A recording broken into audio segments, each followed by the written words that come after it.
Merhaba arkadaşlar, Developer Reaction kanalına hoş geldiniz. Bugün yeni bir video ile karşınızdayım. Kimi dinleyeceğiz? Tabii ki Bandmate dinleyeceğiz. Bandmate'in Honkai isimli parçasını dinleyeceğiz. Fakat videoya geçmeden önce bir bilgi paylaşacağım. 2026 Dünya Turu'nun ardından 2027 yılında canlı performanslara kısa bir ara vereceğini duyurmuş grup. Ve bu dünya hakimiyetine hazırlık için bir yeniden şarj olma dönemi demişler. Bu bilgiyi paylaştığı için abonelerimizden olan Anyone One Day isimli kullanıcıya teşekkür ediyorum. Band mi dinleyeceğiz dedik. Biliyorsunuz onlar için bir oynatma listem var. Daha önceki tepki videolarımı izlemek isteyen varsa kanalımı ziyaret edebilir. Çaylar kahveler hazırsa hadi bakalım Honkai'de neler hissedeceğiz hep birlikte görelim.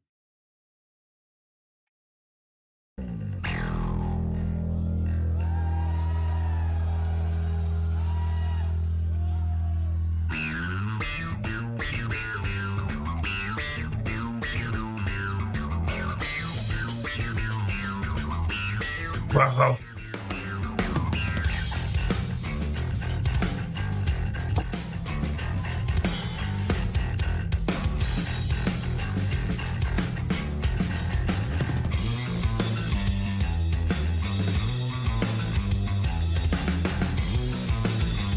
Wow.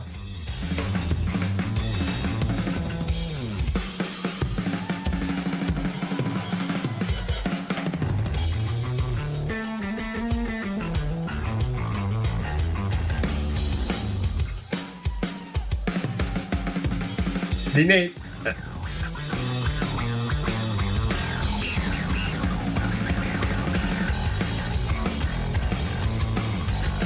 Wow.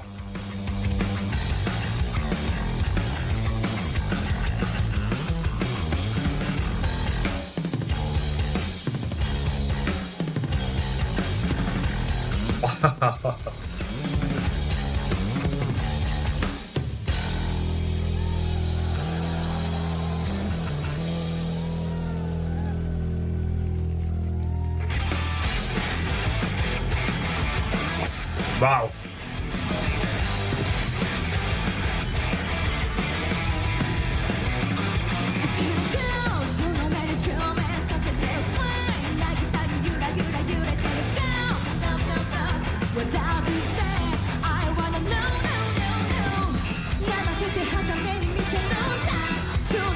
Bak dinleyin. Çok iyi.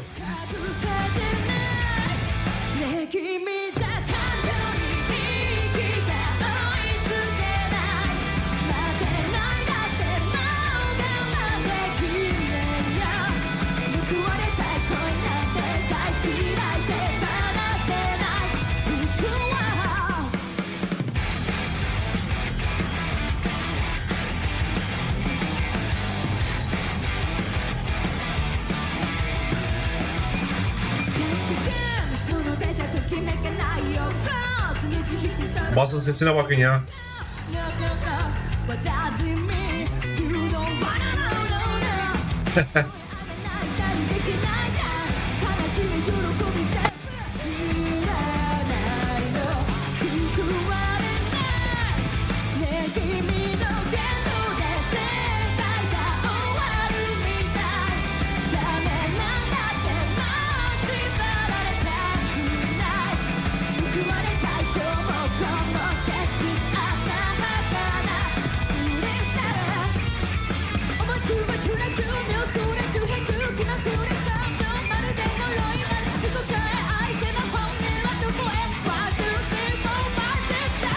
Wow.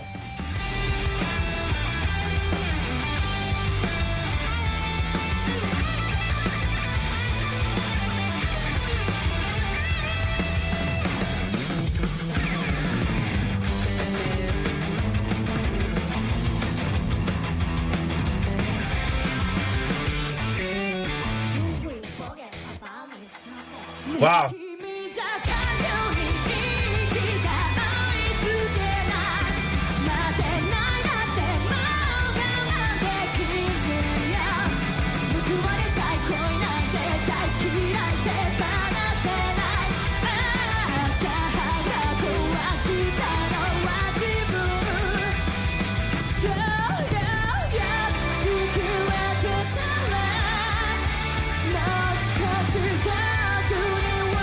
Ritimleri dinler misiniz?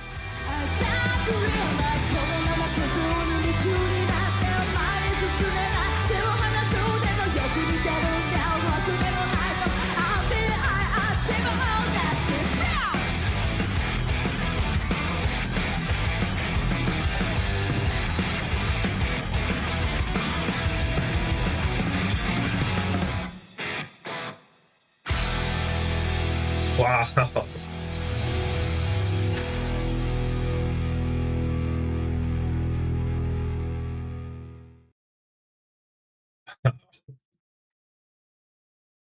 Evet, yine Bandmate'den harika bir şarkı dinledik arkadaşlar. Öncelikle onu söyleyeyim. En baştan başlayalım bence.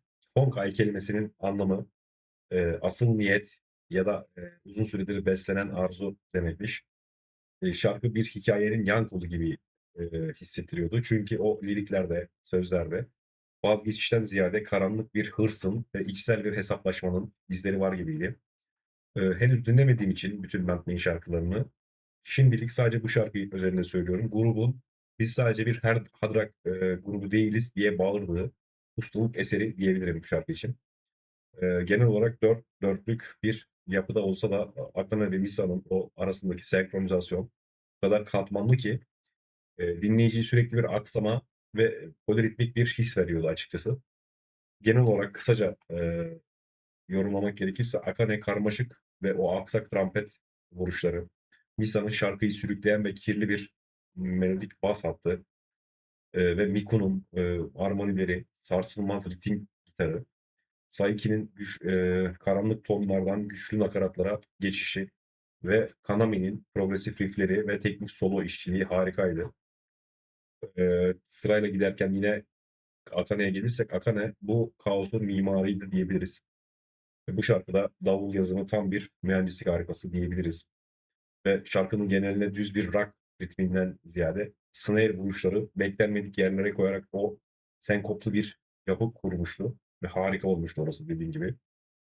O Akane'nin ana vuruşlarının arasına o kadar çok hayalet vuruş serpiştirmişti ki ritim sürekli hareket halindeymiş gibi dinleyen kişiye o şekilde hissettiriyordu açıkçası. Ve kick kontrolü harikaydı. Özellikle nakarat kısımlarında çift cross kullanımı şarkının hard rock sınırlarından çıkıp modern metale göz kırptığı bir olaydı diyebiliriz. Misa şarkının iskeletini oluşturuyor diyebiliriz. Ve Misa bu şarkıda sadece bir eşlikçi değil, şarkının melodik liderlerinden biri diyebiliriz. Bu şarkıdaki o ton, crunchy ve sert, şarkının girişindeki kendine has bass riff'i ve şarkının kimliğini gösteriyor açıkçası orası bize ilk girişteki. Ve o bas tonu oldukça agresif ve kirli dikkat ettiyseniz. Misa'nın burada sadece ritim tutmadığını, vokalle yarışan melodik bir kontrpuan oluşturduğunu gördük. Ve boşlukları doldurma kısmı yine dediğim gibi Kanami'nin o gitarlardaki boşluk bıraktığı alanlarda Misa'nın devreye girerek melodik yürüyüşler yapması ve o bas gitarın mix'teki yeri o kadar belirgindi ki gitarla adeta düello yapıyordu diyebiliriz.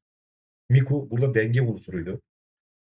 Çünkü bu şarkıda yani çimento göreviydi diyebiliriz aslında Miku için. Bir yapının çimentosuydu diyebiliriz bu şarkı için. Kanami'nin o sololarına ve teknik oyunlarının arasında şarkının dağılmamasını sağlayan şey o Miku'nun ritim gitarıydı, ritim akorlarıydı diyebiliriz.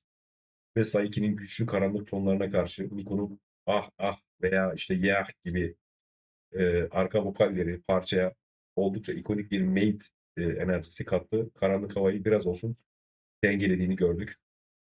Saiki yine onun için duygusal otorite diyorum. Saiki şarkıda teknik bir vokalden ziyade burada bir hikaye anlatıcısı rolündeydi diyebiliriz. Ve düşük kayıt şarkının o verse kısımlarında özellikle Saiki'nin sesi oldukça pes ve kontrollü kullandığını gördük. Gizem bu şarkının, Honkai şarkısının gizemli ve Honkai temasına aslında hizmet ediyordu diyebiliriz. Saiki'nin güçlü ve tok vokalleri ana hikayeyi anlatırken Miku'nun daha tiz ve melodik destekleri iç ses görevini üstlendi diyebiliriz.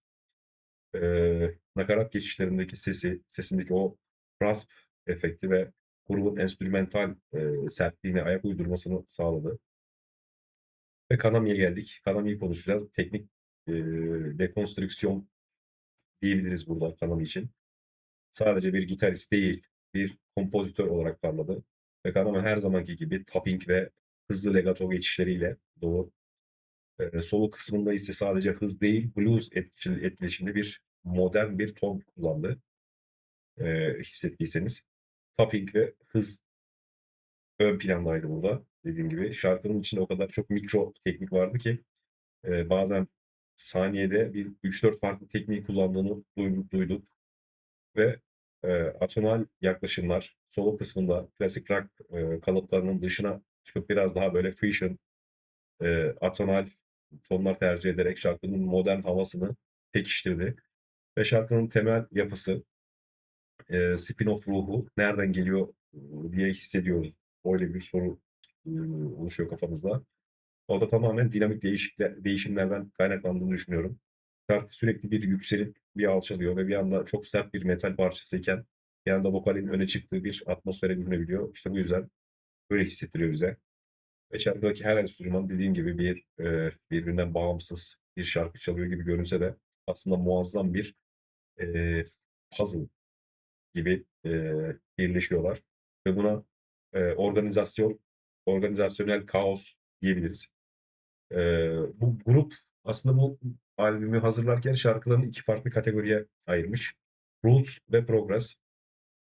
Bu grubun hem geçmişine saygı duruşu hem de geleceğine projeksiyon tutma şekli diyebiliriz. Dikkat ettiyseniz o şarkının ilk 10 saniyesinde ya da 20 saniyesinde enstrümantal bir kaos vardı. Grubun bu iki damardan biri olan Progress temasına sadık kalarak ne kadar vahşi olabileceğini de gördük o kısımda. Ve şu an dinlemiş olduğumuz işte az önce dinlemiş olduğumuz şarkı çok teknik bir şarkı ve Progress diskinde o yüzden yer aldığını düşünüyorum. Temelindeki o sert ve düz rock rifflerinin grubun ilk dönemlerindeki enerjiyi anımsattığını düşünüyorum. Aslında teknik olarak biz ne kadar gelişirsek gelişelim köklerimizdeki o rock ruhunu da kaybetmedik. Mesajını veriyor diye düşünüyorum. Ve yine nakarat öncesi Misa ve Akane'nin birbirine kilitlendiği bölümler teknik metal gruplarına taş çıkaracak cinstendi.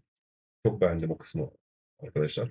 Ve solo ise dediğim gibi şarkının kaosunu bir anda düzenli bir melodiye çevirdi. Kanami'nin gitarı adeta ağlıyordu ve hemen arkasından tekrar sert rifflere dönüyordu. Şarkının ortasındaki o duraksama kısmı ve fırtına öncesi sessizlik dediğimiz bölüm Sailki'nin sesindeki o puslu ton burada zirve yapıyordu. Songhai grubun bence müzikal olgunluk döneminin en karmaşık meyvelerinden biridir diyebiliriz. Şu ana kadar dinlediklerimin içindekilerden söylüyorum. Eğer benim gibi kulaklıkla dinlemişseniz ve o bassları da biraz açarak dinliyorsanız Misa'nın parmak hareketlerini o sanki yanınızda çalıyormuş gibi hissetmeniz kaçınılmaz bence. Ben öyle hissettim çünkü. Çok beğendim parçayı arkadaşlar dediğim gibi. Bundan sonraki şarkıda tekrar görüşelim olur mu? Hoşça kalın.